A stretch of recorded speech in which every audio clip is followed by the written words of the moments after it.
India alliance seemed to be divided over this particular remark. Priyanka Chaturvedi has posted on social media that Sanatan Dharma stands for eternal truth, the way to live life, conscious and the superconscious beings. Sanatanis have long withstood attacks by invaders to end their identity, yet they have survived and thrived.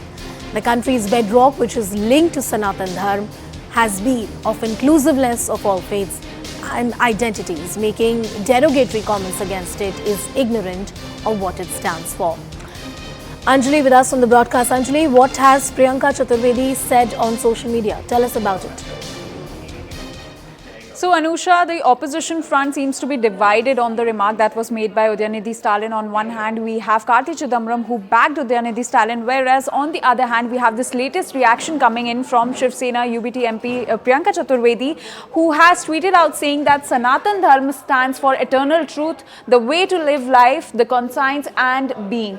Sanatanis have long withstood attacks by invaders to end their identity, yet they have not just survived but thrived.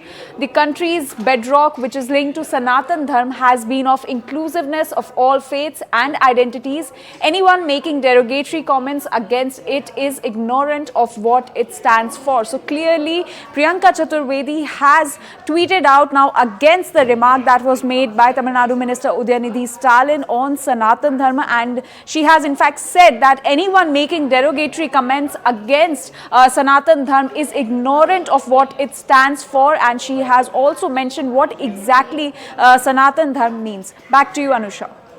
That's what Priyanka Chaturvedi has said on the social media, and it seems like that the alliance called INDIA would be divided on this. Pallavi with us on the broadcast. Pallavi, is the Congress party expected to react to this? Well, we'll have to wait to see if the Congress does it, but Nana Patole already has spoken out against what Udayanithi Stalin said by saying that one must learn to respect everyone's faith. And look, the pattern is very interesting and significant, I would say. Nana Patole, the Maharashtra leader of the Congress party, Priyanka Chaturvedi, Shiv Sena from Maharashtra. And for Shiv Sena, these comments by Udayanithi Stalin will be particularly very embarrassing and awkward because, you know, the BJP has always questioned the Shiv Sena, the Uddhav Thackeray faction, as to how come you are going ahead with an anti-Hindu party like the Congress in an alliance?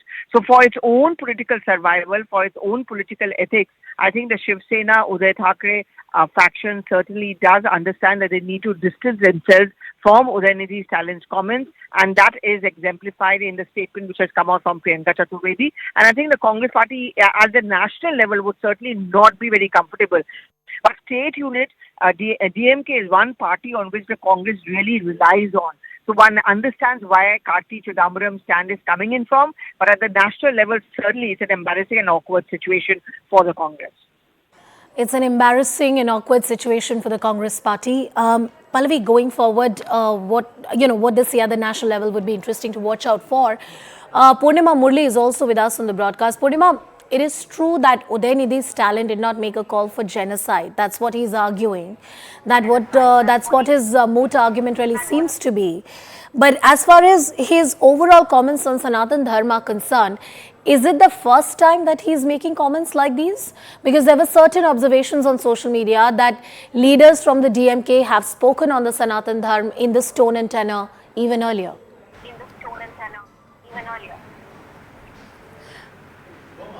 Well, in fact, the DMK has already opposed Sanatana Dharma, and that's not something new.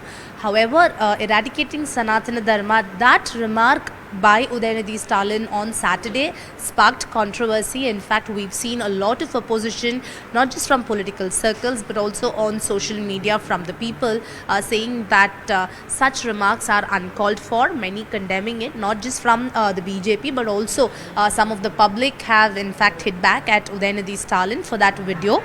Especially Sanatana Dharma should be eradicated. There is no point opposing it. That remark of his hasn't gone down well. However, Udayanithi says that he's not going to step back. He continues to maintain that whatever he said, he will stick to that and let people decide. And this comes just days after the opposition met in Mumbai and they formed a committee. DMK also trying to push for a stronger and bigger opposition unity for 2024. But some of the the allies of the DMK, including the Congress, have so far not really come out in support of Udayanidhi's statement. However, smaller alliance partners, including the VCK, have come out in support of Udayanidhi Stalin, but bigger parties still maintaining distance. So that how will that have a bearing in the run-up to 2024? All eyes on how other alliance partners react to the DMK stance on Sanatana Dharma in the coming days.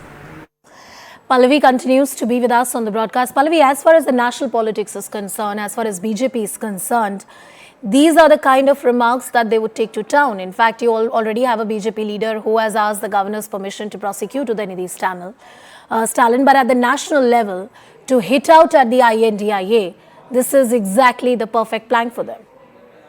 Yes, absolutely, which is why the BJP certainly is not restricting its opposition only at the level of Tamil Nadu or the state politics. They are making it a national issue because it serves their political purpose. Who are the constituents of India Front? Parties like the Congress, which has been peddling a soft Hindutva agenda, and they try to do it in UP with Rahul Gandhi claiming to be a Janayodari Brahmin. And now this is the opportunity for the BJP to prick holes in these claims by the Congress party. And so far at the national level, the Congress party has not made any comment. It's a dilemma they face because they cannot take on their own ally like the DMK on one hand, but at the same time remaining silent just gives fodder to the BJP. Well, there is a press conference of the Congress party around noon in a short while from now, Nusha. So let's see where the Congress even touches upon this. So far, only at the local level there have been reactions. But yes, at a national level, when 2024 Lok Sabha elections are going to be fought on the Ayodhya issue, on the Mathura Mandir issue, this comment by Udayanidhi Stalin and the silence of the Congress party till now is something which just helps the BJP's political discourse. Does help the BJP's political discourse. Purnima, as far as state politics is concerned, the state leaders in the Congress party, what kind of tone and tenor or the kind of narrative that they have maintained? Have they distanced themselves from the remarks of Udayanidhi Stalin, or perhaps political necessities are dictating their ideological commitments? Well, Karti Chidambaram is the only one from the Congress to in fact come out in support of Udayanidhi Stalin and echoes what Udayanidhi Stalin said and said that it's the BJP trying to spread fake news. Apart from Karti Chidambaram, we've not seen many reactions coming in from the Congress. However, DMK's other smaller allies, including VCK's founder Thol Tirumavallavan, had in fact come out in support of Udayanidhi Stalin. At least in Tamil Nadu, DMK's alliance partners, including some from the Congress, have come out in support of Udayanidhi Stalin, and those are the likes of Karti Chidambaram as well. However, we'll have to wait and see how nationally other parties now react to Udayanidhi Stalin's comments, because some of them have distanced themselves, including the Shiv Sena. In Tamil Nadu, DMK still continues to get more support on the statement that was made by Udayanidhi Stalin, but nationally and in the run-up to 2024, when opposition unity is what the DMK is pushing for, we'll have to wait and see how it will have an impact on the coming days, especially with the national parties and their stance on DMK's anti-Hindu remarks. Purnima, as I was asking you earlier, is it the first time that remarks of this nature has been made, or there's actual history to the DMK netas, senior party leaders, making anti-Hindu religion statements of this nature? Well, if you look at the history, DMK time and again continues to oppose Sanatana Dharma. However, such a strong statement has come in for the first time, which is why we've seen a lot of backlash that the DMK faced on social media. This has been, in fact, the first time that they've used the word eradicate Sanatana Dharma. That's the first time that it's being used. However, the DMK, in the history, if you look at the history, DMK has time and again opposed Sanatana Dharma, criticized the practices of Sanatana Dharma time and again, but the first time, because of the usage of the word eradicate Sanatana Dharma, there's no point in just opposing it. That statement has sparked row, controversy, and it still continues, and Udayanidhi Stalin and DMK continues to face a backlash, and on Twitter it's still trending, while Udayanidhi Stalin makes it very clear that he sticks to what he said. He's not going to get cowed down because of the kind of backlash that he's facing, and he's ready to face this legally after complaints have been filed against him. He says that he's ready to face it legally, but he will not step back, and he will continue to stick to his stance on Sanatana Dharma.